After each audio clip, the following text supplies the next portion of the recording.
We will discuss now sequences and subsequences in metric spaces. So what is a sequence? A sequence in a metric space X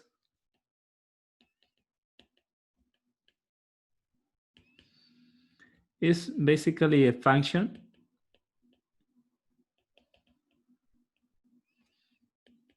X from the natural numbers to X itself that for every given n gives a number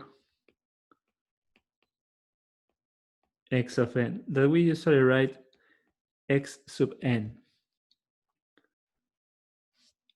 Okay. So these sequences, we usually write them between braces. Okay. And there is a very important notion, the notion of range of a sequence, that is the set of all the values that are attained by some element of the sequence. Okay, so it's a xn such that n belongs to the naturals, or if you want, the set of values of points y in the metric space such that y equals xn for some n,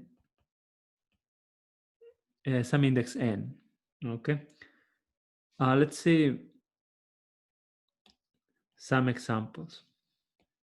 Well, before we see examples, let me mention that we say that the sequence is bounded.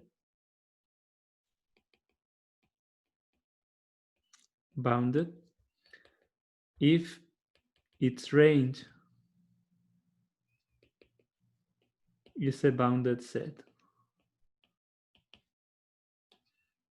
Okay, so now let's see some examples.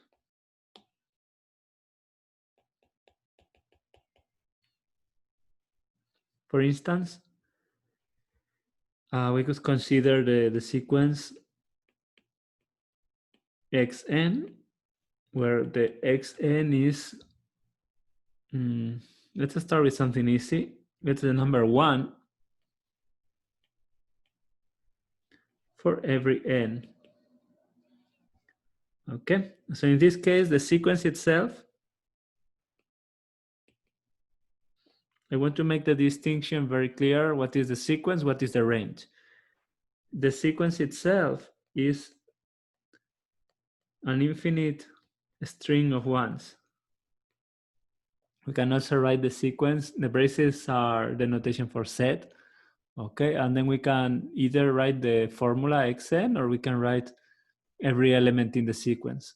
Okay, if we cannot, obviously we cannot write every element in the sequence unless it's a very easy sequence that it has a very easy pattern.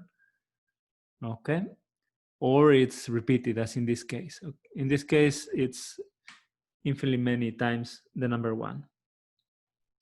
But if you notice, the range is the range consists of just one number, that is the number 1.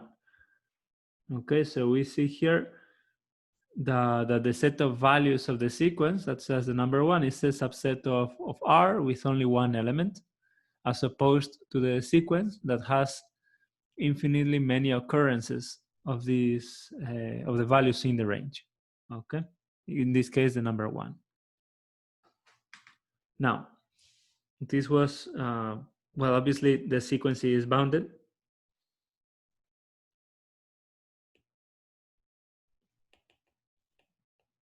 Is bounded because the range is bounded.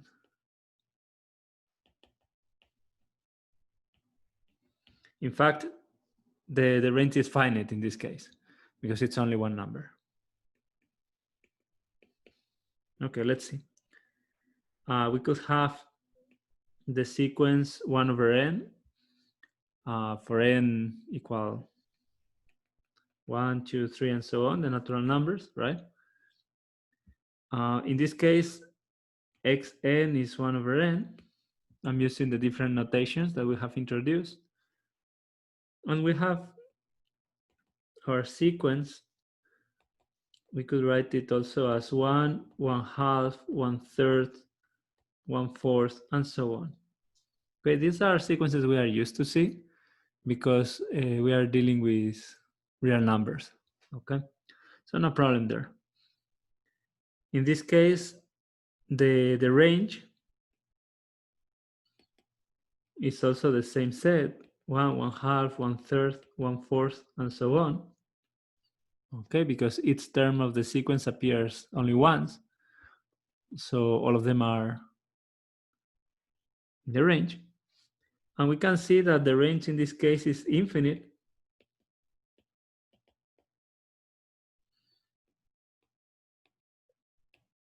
And unbounded. Okay, so the sequence is not bounded. Sorry, I meant to say the opposite. Unbounded. Okay, because we have that all the terms are between 0 and 1. Sequence is bounded. Okay, so all terms in the range between 0 and 1. Okay. Let's do one more example. We could take the sequence n squared. Okay. In this case, the range is infinite, right? We have here 1 to a square, which is 4, 9, and so on, well, 16, and so on. The squares of the natural numbers. And in this case, the range is infinite, and the sequence is unbounded. Okay, because in this case, we have numbers in a square as large as we want. All right. These were sequences in the real numbers. Let's do one in the complex numbers. So let's say xn in C, where the xn is given by 1 over n, the exponential of in, which using Euler's formula, we can write as 1 over n cosine of n plus I sine of n, or we can write cosine of n divided by n plus I sine of n divided by n. These are different ways to write it. And in this case, the points are going to form a spiral. Okay, they are going to start. The first one is going to be in the circle of radius 1, right? And this is the circle of radius 1. And it will be somewhere the cosine of 1, sine of 1. So let's say it's somewhere around here. And then it will start the cosine of 2, sine of 2 divided by 2. And this term, the cosine of n, sine of n, or if you want, the e to the in, that is always going to be 1. Okay, that's the part that controls the angle. But then we have the modulus of the xn, which is equal to 1 over n. So that is what is going to cause the sequence to spiral inwards, okay, as n grows.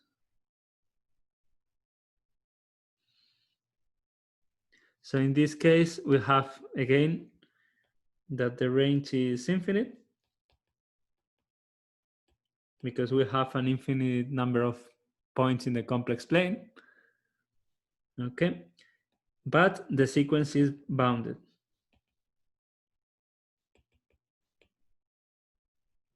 Bounded. It's contained in the unit ball, okay? in the set x less or equal than 1. There we go. Well, actually, because it's a set, let's write it with braces. Okay. So you see this applies to every metric space. I want to make a precision here because sometimes this may be confusing for some people. When we say here that the range is infinite, some people understand infinite as unbounded. This, we have seen the examples. The range being infinite doesn't have anything to do with the sequence being unbounded.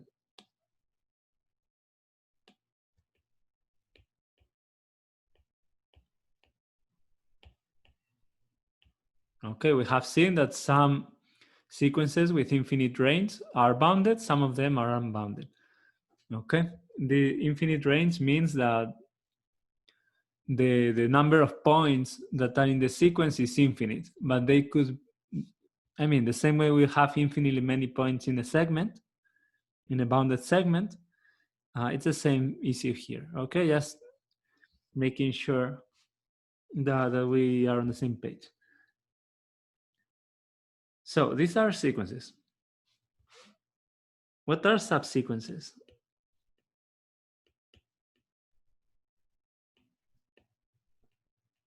A subsequence happens when we take some sequence and we skip indices. Okay, so a subsequence, let's formalize that. A subsequence of a given sequence xn, okay, is well, it's any other sequence, let's call it yk, that is constructed from the original sequence xn. So how is it constructed? It's constructed taking the yk's, sorry, as xn case. Okay. Here, the nk, this means an increasing sequence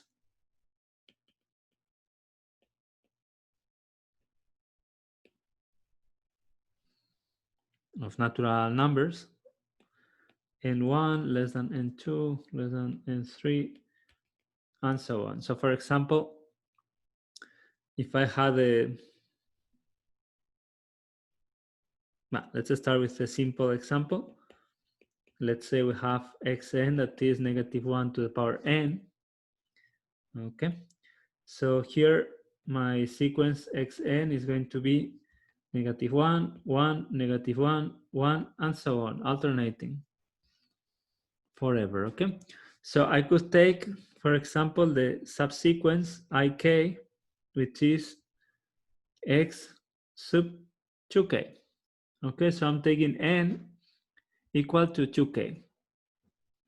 In this case, that means I have my n, that is 1, 2, 3, 4. Let's write some of them. 7, 8. This will do. So then my case, I'm going to take the even one. So this is going to be k equal 1, k equal 2, k equal 3, k equal 4, and so on. So basically what I'm doing is keeping from the original sequence only the even ones, okay? The rest I'm just ignoring them. So what is the sequence, the subsequence yk going to be? So it's going to be the sequence that has always the number 1. We could do the same for the even ones, for example, and we would get -1, -1, -1, and so on. Okay, it's the same thing. Now, what is the big deal about sequences? So we are interested in sequences that converge somewhere. Okay, we have seen the notion of convergence.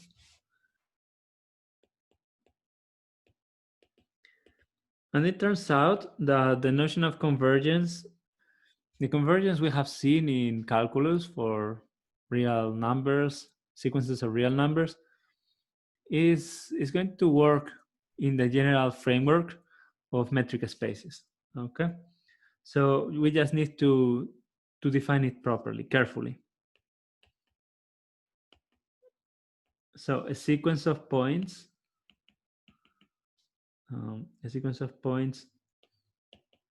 Pn in a metric space X.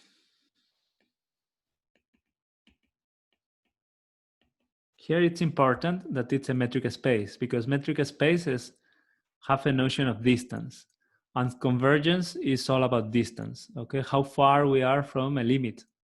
Okay, if there is no distance between points, then we cannot talk about convergence at all. So that's why we are saying that X has to be a metric space. So a sequence of points Pn in a metric space converges to a point P in X. Okay, if for every epsilon, a positive epsilon, there is some index n. Okay, and this n is actually a number that depends on epsilon. Okay, the smaller the epsilon, the larger the n, usually. This is a natural number.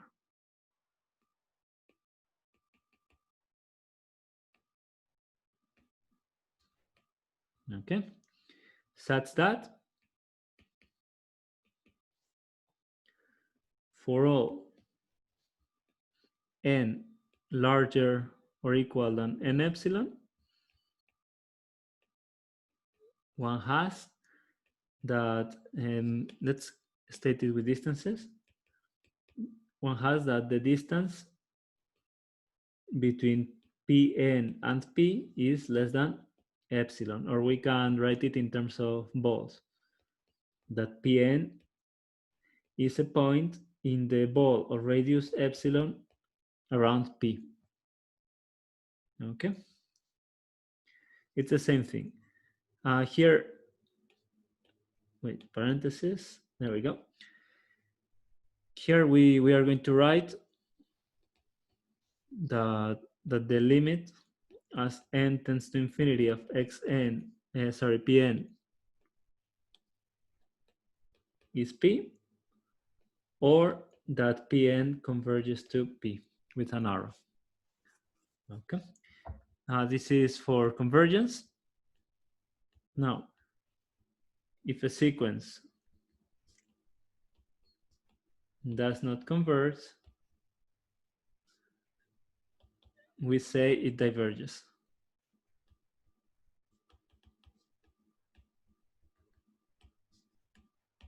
Okay, so we have the two notions, convergence or divergence. And this applies for the sequence we know in R, but it also applies to Euclidean spaces in general, or the complex numbers. So for example, let's see a sequence of points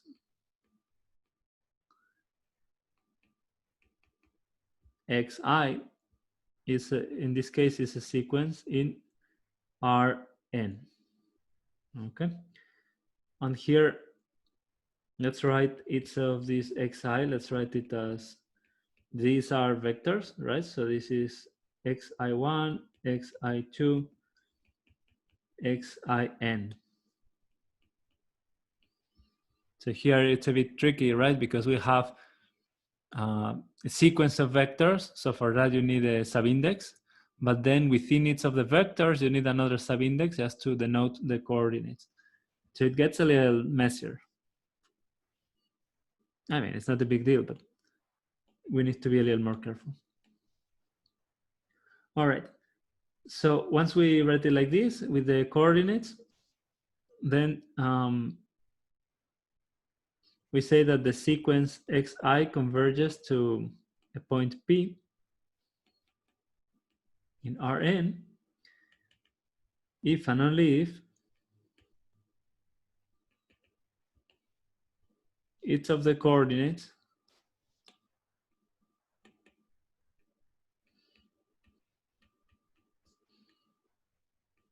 converges. That is, the limit of the xi1 is p1, the limit of the xi2 is p2, and the limit of the xin is pn. Okay, so these are all the, of course, this is as I tends to infinity.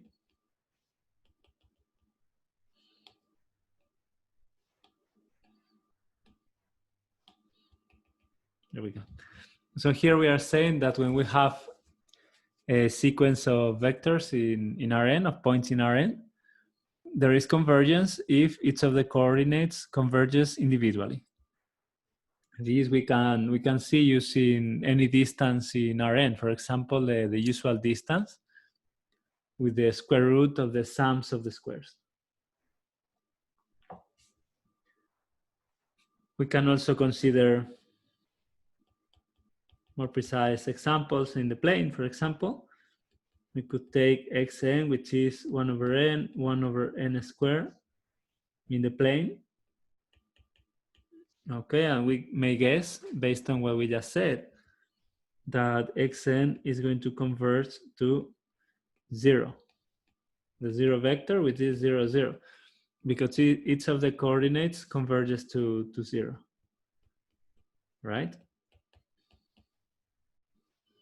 All right, in this case, again, the range is infinite. There are infinitely many points in the range, but it's a bounded set. The range is a bounded set, so the sequence is bounded. And actually, every sequence that converges needs to be bounded. First, we'll come back to this.